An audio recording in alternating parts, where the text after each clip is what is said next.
আসসালামু আলাইকুম রহমতুল্লাহ। প্রিয় ভিউয়ার্স, স্বাগত জানাচ্ছি মানিকগঞ্জ এগ্রো থেকে। আলহামদুলিল্লাহ, দেখতে পাচ্ছেন আমার পিছনে অনেক সুন্দর সুন্দর লাউ ধরে আছে।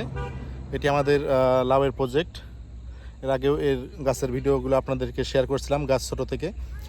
তো এই গাছের এই প্রথম লাউ, একসাথে কতগুলো জালি এসেছে দেখেন, মাশাআল্লাহ। এখানে আসছে, অলরেডি বড় হয়ে গেছে, আর 2-3 দিন পরে কাটার সময় হবে। এখানে আছে দুইটি সুন্দর সুন্দর, এই পাশে আছে একটি, ও পাশে আছে একটি, পাশাপাশি ওই বাগানেও আছে। আলহামদুলিল্লাহ, ওই বাগান বলতে তো আলহামদুলিল্লাহ, এত সুন্দর পরিবেশ কার না ভালো লাগে। দেখতে পাচ্ছেন ঘেমে গেছি। মূলত বাগানে আসার মূল উদ্দেশ্যই হলো ঘামা, একটু এক্সারসাইজ করতে হবে, গাছগাছালিকে একটু দেখাশোনা করতে হবে, আগাছাকে একটু পরিষ্কার করতে হবে, এই জন্যই মূলত আসা। তো আলহামদুলিল্লাহ, আমার খুব ভালো লাগে যখন আমি আমার স্বপ্নকে এভাবে দেখতে পাই। সেজন্য আপনাদের সাথেও শেয়ার করলাম। যারা লাউ চাষ করতেছেন, মিষ্টি কুমড়া, আমার মিষ্টি কুমড়ারও একটা প্রজেক্ট আছে।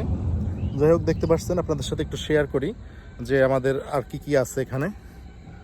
দেখতে পাচ্ছেন এখানে তো এটা আছেই, পাশাপাশি আর একটা গাছ জানার কথা যেটা বললাম,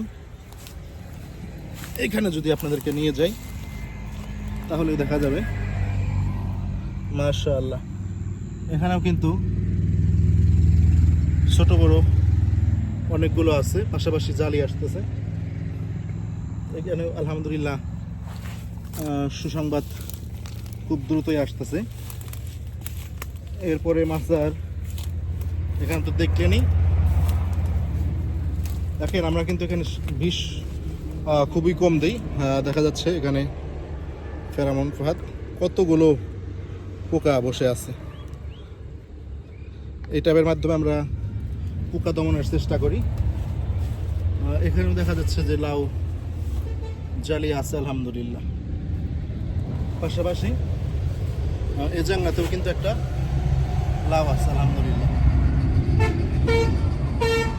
লাউ, তার মানে সব জায়গাতেই লাউ কিন্তু আছে আলহামদুলিল্লাহ। আল্লাহর অশেষ শুকরিয়া যে শখ করে আমরা এই বাগানটা করেছি। জালি জালি আসতেছে এবং এগুলো টিকবে ইনশাআল্লাহ। যাই হোক, দোয়া করবেন সকলেই। কে কোথা থেকে দেখছেন আমাদের এই আজকের ভিডিওটি অবশ্যই কমেন্টসের মাধ্যমে জানাবেন। আর যদি কোনো প্রকার সাজেশন থাকে আমাদেরকে জানাবেন। আমরা কিন্তু প্রথম, অনেক সিনিয়র আছেন যারা অভিজ্ঞ, এগুলোর কীভাবে আরও পরিচর্যা করা যেতে পারে একটু জানাবেন। ধন্যবাদ সকলে, ভালো থাকবেন, সুস্থ থাকবেন। আসসালামু আলাইকুম রহমতুল্লাহি ওয়া বারাকাতুহু।